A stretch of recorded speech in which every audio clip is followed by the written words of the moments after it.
لو بتحبوا كفتة الحاتي وحابين تجربوها في البيت يبقى كملوا معايا الفيديو ده. هنعملها بطريقة سهلة وبسيطة ومش بتاخد وقت خالص.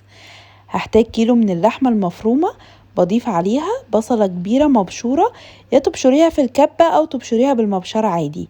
بضيف عليهم مجموعة من التوابل هكتبها لكم كلها تحت الفيديو. الاضافات اللي بحبها بقى وبتخلي الكفتة بتاعتي مختلفة: بقدونس مفروم معاه ليا، بتبقى مفروم ناعم زي كده، وبضيف عليهم بقسماط ونشا وبيكنج باودر.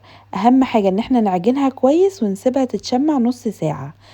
وبعد كده بقى في طبق فيه مية وزيت وصلصة او كاتشب، ببدأ ان انا اصبعها بالشكل اللي انتوا شايفينه ده، بحطها في الصينية، وبعد كده بدخلها في فرن متسخن على درجة حرارة 200 لمدة من 7 ل10 دقايق.